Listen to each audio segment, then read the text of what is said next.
Hello everyone, आज है 1 जून और आज इस वीडियो में हम बात करने जा रहे हैं दो दमदार ऑटोमोबाइल कंपनियों के बारे में। पहला है टाटा ग्रुप का टाटा मोटर्स और दूसरा है अशोक लेलैंड। दोनों के ही शेयर्स में अगर हम देखें तो हल्की सी तेजी और हल्की सी गिरावट है। अशोक लेलैंड में हल्की सी गिरावट है, लेकिन टाटा मोटर्स में एक हल्की सी तेजी हमें यहाँ जरूर बनती हुई नजर आ रही है। वीडियो में हम डिस्कस करेंगे कि आखिर इन दोनों शेयर में चल क्या रहा है, क्योंकि बहुत बड़ी खबरें निकल कर आई है दोनों के रिगार्डिंग ही। तो वीडियो को पूरा जरूर देखिएगा और हम यहाँ पर ये भी चर्चा करेंगे कि यहाँ पर खरीदारी का मौका बनता है कि नहीं, और नीचे के लेवल पर कौन सा एक सही बाइंग प्राइस रहने वाला है। तो वीडियो को शुरू करो उससे पहले अगर आपने अभी तक चैनल को सब्सक्राइब नहीं किया है तो प्लीज अभी इसे सब्सक्राइब कर लीजिए, क्योंकि आगे भी बहुत सारे वीडियोस हैं जो आपको काफी ज्यादा हेल्प करेंगे। उसके साथ साथ अगर आपने अभी तक मेरी टेलीग्राम चैनल को ज्वाइन नहीं किया है तो उसको भी ज्वाइन करना मत भूलिएगा, लिंक आपको डिस्क्रिप्शन में मिल जाएगा। तो बात करते हैं टाटा मोटर्स की। 319 रुपए का शेयर है। पिछले एक महीने में अगर हम देखें तो पिछले एक महीने में टाटा मोटर्स का ये जो शेयर है उसमें कम से कम 8.5% के आसपास का हमें ग्रोथ देखने को मिला है। अब देखिए 290 के करीब था, अच्छी खासी तेजी बनी, 332 रुपए के करीब पहुंचा, लेकिन बाद में टूट गया ये शेयर क्योंकि नतीजे उतने अच्छे नहीं आए थे जो एक्सपेक्टेड थे। फिर से अब धीरे धीरे ऊपर जाने की अब ये कोशिश कर रहा है। एक साल में अगर हम देखें तो पिछले एक साल में टाटा मोटर्स में 250% से भी ज्यादा का ग्रोथ है। 90 रुपए का शेयर था, तेजी आई गिरावट आई, तेजी आई गिरावट आई, बहुत शानदार ये तेजी थी। 350 रुपए के ऊपर शेयर पहुंचा, लेकिन उसके बाद अगर हम देखें तो ये शेयर ने कुछ खास कमाल नहीं किया है। लार्ज कैप शेयर है, 1 लाख करोड़ से भी ज्यादा का इसका मार्केट कैप है। एनएससी में अगर हम देखें तो 2.5 करोड़ के आसपास का ऑलरेडी इसका वॉल्यूम ट्रेड देखने को मिल चुका है। अच्छी खासी क्वांटिटी में खरीदारी बिकवाली यहाँ पर हो रही है। शेयर होल्डिंग की अगर हम बात करें तो 46.41% की होल्डिंग प्रमोटर के पास है, 13.78% की होल्डिंग एफआईएस, 5.30% की होल्डिंग म्यूचुअल फंड और 5.80% की होल्डिंग इंश्योरेंस कंपनी यहाँ पर ओन करती है। टाटा सन्स सबसे बड़े प्रमोटर है, 43.73% की होल्डिंग और तकरीबन 2% की इनकी जो होल्डिंग है वो गिरवी भी है। 45 म्यूचुअल फंड स्कीम्स और 526 जितने एफआईएस का पैसा यहाँ पर लगा है। इंडिविजुअल इन्वेस्टर होल्डिंग तकरीबन 15% के आसपास हमें देखने को मिल रही है। 2016 में इन्होंने डिविडेंड पे किया था, उसके बाद कोई डिविडेंड पे नहीं किया है। टाटा मोटर्स को लेकर अगर हम बात करें तो भैया जो इनकी सेलिंग हुई है अप्रैल महीने में उसमें एक हम कह सकते हैं कि गिरावट हम देख सकते हैं। यहाँ पर देखिए Tata motors limited passenger vehicle division sold 15,181 units in मई महीने में अगर हम देखें तो भैया गिरावट है। यहाँ पर कंपनी से इन statement passenger vehicle sales fell 40% last, मतलब मई महीने में देखें तो 40% की गिरावट आई है इनकी सेलिंग्स में। यहाँ पर देखिए overall Tata Motors domestic sale fell 38%, जो अगर हम बात करने जाए तो 24,550 के आसपास के यूनिट्स है इस मई महीने, मतलब पिछले महीने। जबकि इससे पहले अप्रैल में अगर हम देखें तो तकरीबन 40,000 यूनिट्स इन्होंने बेचे थे। तो भयंकर गिरावट आप कह सकते हैं, 38% की गिरावट है ये। और इतना ही नहीं, टोटल डोमेस्टिक कमर्शियल व्हीकल की अगर हम सेल की बात करें तो 11,401 यूनिट जो है वो मई महीने में बेचे गए थे, जबकि इससे पहले के महीने में 16,645 यूनिट के आसपास देखने को मिल रहा था। कमर्शियल व्हीकल्स एक्सपोर्ट की अगर हम बात करें तो वो भी 8% तक टूटा है, 2030 यूनिट यहाँ पर हमें देखने को मिल रहे हैं। तो बिक्रियां डाउन है। और इतना ही नहीं, बहुत सारे अब अलग अलग कंपनीज है, उन सब की जो बिक्री है वो भी कम होती हुई नजर आई, लेकिन टाटा मोटर्स को एक बड़ा झटका यहाँ पर जरूर लगा। लेकिन फिर भी ट्रेंड अभी भी अगर हम देखें तो टाटा मोटर्स का पॉजिटिव है इस रिपोर्ट के बावजूद। टेक्निकल रेटिंग अभी भी शानदार है, तेजी के अभी भी संकेत बने हुए हैं। और तो और according to Moneycontrol user 85% लोग खरीदने की सलाह दे रहे हैं, 15% लोग बेचने की बात कर रहे हैं यहाँ पर। अब देखिए टाटा मोटर्स की बात करें तो डेफिनेटली सेलिंग अगर हम देखेंगे मार्च क्वार्टर में तो बहुत शानदार थी।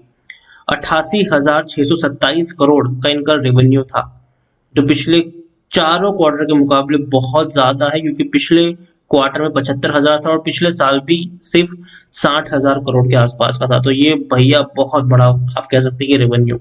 लेकिन अगर हम बात करेंगे प्रॉफिट की तो दिक्कत यहाँ पर आई थी, 7,500 करोड़ के आसपास का इनको नुकसान झेलना पड़ा। और यही वजह थी कि शेयर 332 रुपए तक पहुंचने के बाद ऐसी गिरावट लेकर बैठा कि तकरीबन 305-306 रुपए तक ये ट्रेड करता हुआ नजर है। लेकिन ट्रेंड अभी भी इसका जो पॉजिटिव था कि शेयर अभी भी खुद को मेंटेन कर रहा है, सस्टेन करने की कोशिश अभी भी कर रहा है। ओवरऑल टाटा मोटर्स के बारे में मैं बात करूं तो डेफिनेटली ये कंपनी जो है वो अपने फ्यूचर्स के ऊपर ज्यादा ट्रेड कर रही है, मतलब कि आने वाले समय में इलेक्ट्रिफिकेशन होने वाला है और उसमें ये कंपनी लीडर बनने वाली है, इसमें कोई शक नहीं है। उसके अलावा जेएलआर की जो परफॉर्मेंस है वो भी बेहतर हो रही है, वो भैया 2025 तक फुल्ली इलेक्ट्रिक बनने का दमखम रखते हैं। तो ये सारी चीजें हैं जो इस कंपनी को ड्राइव कर रही है और ड्राइव करती रहेगी आने वाले वक्त के लिए। तो टाटा मोटर्स मेरे हिसाब से अभी वेट करिए, अभी खरीदने का मौका मुझे लगता है कि अभी भी अगर आप चाहे रिस्क लेना चाहे तो थोड़ी सी क्वांटिटी ऐड कर सकते हैं, लेकिन 300 रुपए के नीचे ये शेयर जब भी मिले भैया मौका मत छोड़िएगा इसको खरीदने का। मैं हमेशा कहता हूं कि टाटा मोटर्स 300 रुपए के नीचे जब भी मिलता है मौका मिलेगा खरीदारी का, और वो लेवल आपको छोड़ना नहीं चाहिए। इससे पहले भी अगर हम देखें तो ये शेयर 300 रुपए के करीब पहुंच चुका है। देखिए यहाँ पर अगर हम देखेंगे तो इसी साल 260 में मतलब 350 तक पहुंचने के बाद आप देखिए अब 285 पर आया था, ठीक है, लेकिन लोगों को तब लोग खरीदते नहीं थे, तेजी बनी, वापस टूट गया था ये 290 तक, लेकिन आप देखिए उसके बाद फिर से तेजी है। देखिए जब भी टूटेगा ये शेयर 300 के नीचे जाएगा, खरीदारी के मौके हैं और उस मौके को छोड़िएगा मत। दूसरा शेयर है मेरी लिस्ट में वो है अशोक लेलैंड, 122 रुपए का ये शेयर है, और यहाँ पर थोड़ा सा प्रेशर आपको बनता हुआ नजर आ सकता है क्योंकि एक रिपोर्ट यहाँ पर आई है अशोक लेलैंड को लेकर, और वो ये है कि जून महीने में अशोक लेलैंड अपना जो प्लांट्स है मतलब जो प्रोडक्शन है वो सिर्फ 10 दिन तक का ही करने वाला है, और ये मनी कंट्रोल की रिपोर्ट है। और इतना ही नहीं, कुछ रिपोर्ट्स ये भी कहती है कि जून महीने में 5 से 10 दिन ही काम करने वाले हैं अशोक लेलैंड, मतलब बाकी के दिन जो ऑपरेशनल है वो इनका बंद रहेगा due to lockdown and ongoing states where plants are located. तो देखिए यहाँ पर यही है कि कई सारी ऐसी जगह है जहां पर इनके प्लांट्स है वहां पे लॉकडाउन चल रहा है, जिसकी वजह से इनको क्या कहते हैं कि प्रोडक्शन बंद करना पड़ा है। और उसके अलावा आप देखेंगे कि जो डिमांड है उसमें बहुत बड़ी गिरावट है। देखिए इससे पहले भी अगर हम देखें तो पिछले साल जब मार्केट में डिमांड नहीं थी, उससे पहले 2019 की अगर मैं बात करूं तो जब डिमांड नहीं थी तो ये लोग खुद से प्लांट बंद करते थे, क्योंकि भाई साहब जब गाड़ी बिक ही नहीं रही है तो आप बना के करोगे क्या। तो वही एक वजह है, अशोक लेलैंड भी यहाँ पर यही करने वाले कि भैया तो लोअर डिमांड है और कई सारे स्टेट्स पर लॉकडाउन लगे हुए हैं, तो पूरे जून महीने में 5 से 10 दिन का ही कामकाज होने वाला है इनके प्लांट्स में। यहाँ पर हम देखें अशोक लेलैंड के बारे में तो पिछले एक साल का अगर मैं आपको ग्राफ दिखाने की कोशिश करूं तो पिछले एक साल में अशोक लेलैंड का जो शेयर है वो 160% का ग्रोथ लेकर बैठा है, 45 रुपए से 135 रुपए तक पहुंचा, लेकिन उसके बाद ये भी प्रेशर में नजर आ रहा है। और देखिए 112-115 रुपए तक भी टूट गया था ये शेयर, लेकिन दोबारा तेजी इसने जरूर दिखाई है। लार्ज कैप शेयर है, 36,000 करोड़ से ज्यादा का इसका मार्केट कैप, एनएससी में देखिए तो 85 लाख के अराउंड का इसका वॉल्यूम देखने को मिला। शेयर होल्डिंग की मैं बात करूं तो 18.08% की होल्डिंग एफआईएस के पास है, 9.76% की होल्डिंग म्यूचुअल फंड के पास है, 3.97% की होल्डिंग इंश्योरेंस कंपनी के पास है, प्रमोटर है हिंदुजा ऑटोमोटिव, उनके पास भी तकरीबन 35% के आसपास की होल्डिंग है, लेकिन 17% की उनकी जो होल्डिंग है वो गिरवी है। देखिए दिक्कत क्या हुई यहाँ पर कि जो गिरवी रखे हुए शेयर्स है वो हर क्वार्टर में बढ़ रहे हैं। मार्च 2020 तक अगर हम देखें तो 9% की होल्डिंग गिरवी थी, जून सितंबर और दिसंबर की बात करें तो 10 से 11% की होल्डिंग गिरवी थी, और अब मार्च में दोबारा 17% की बड़ी होल्डिंग गिरवी। तो देखिए गिरवी रखे हुए शेयर्स यहाँ पर बढ़ रहे हैं, लेकिन फिर भी ये वो कंपनी है जो दोबारा खड़ी होने का दमखम रखती है। टेक्निकल रेटिंग अभी भी शानदार है, तेजी के अभी भी संकेत यहाँ पर बने हुए हैं। According to Moneycontrol user 67% लोग खरीदने की सलाह दे रहे हैं, 22% लोग बेचने की बात कर रहे हैं और 11% लोग यहाँ पर होल्ड करने की नसीहत दे रहे हैं। अशोक लेलैंड देखा जाए तो इनके भी रेवेन्यू में बढ़िया उछाल आया है भैया, पिछले 4 क्वार्टर के मुकाबले ये बहुत ही बढ़िया रेवेन्यू है, 4,813 करोड़ का इनका रेवेन्यू देखने को मिला है दिसंबर क्वार्टर में, और प्रॉफिट भी अगर हम देखें तो 19 करोड़ का नुकसान है। मैं मानता हूँ कि ये नुकसान कम है क्योंकि इससे पहले बड़े नुकसान ये कंपनी झेल चुकी है। ओवरऑल दोनों ही कंपनी मुझे पसंद आती है और दोनों ही कंपनी में मुझे लगता है कि हाँ पोटेंशियल है। प्रमोटर के पास भी 51% से ज्यादा की होल्डिंग देखने को मिली है, लेकिन दिक्कत है कि गिरवी रखे हुए शेयर्स समय से बढ़ रहे हैं। 9% की होल्डिंग जो पिछले साल थी अब गिरवी रखे हुए शेयर्स की आज 17 से 18% तक पहुंच चुकी है, तो ये एक दिक्कत की प्रॉब्लम जरूर आप कह सकते हैं।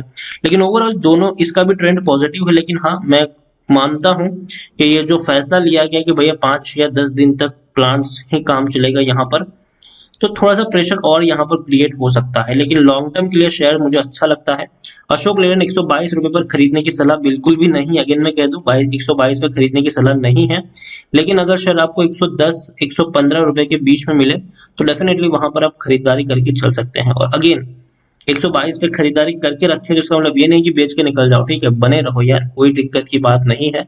लेकिन हाँ, थोड़ी बहुत गिरावट अगर आती है तो नीचे के लेवल पर आपको बाइंग के मौके भी यहाँ पर मिल जाएंगे। और उसी तरीके से टाटा मोटर्स भी अगर आपने खरीदारी करी है तो बने रहिए, बेचने की सलाह मेरी बिल्कुल भी नहीं है। लेकिन 300 रुपए के नीचे पहुंचता है तो डेफिनेटली वहां पर बाइंग के मौके बन जाते हैं। तो वो भी यहाँ पर ध्यान रखिएगा, थोड़ी थोड़ी क्वांटिटी आपको खरीदने का मौका मिलेगा। और लॉन्ग टर्म के लिए मुझे दोनों ही शेयर पसंद आते हैं। वीडियो को यहीं पे एंड करूंगा, पसंद आया हो तो लाइक करो, शेयर करो, चैनल पर अगर पहली बार है तो प्लीज सब्सक्राइब करें। और टाटा मोटर्स और अशोक लेलैंड दोनों के बारे में आप क्या सोचते हैं वो भी आप मुझे कमेंट में लिखकर बता सकते हैं। Thank you.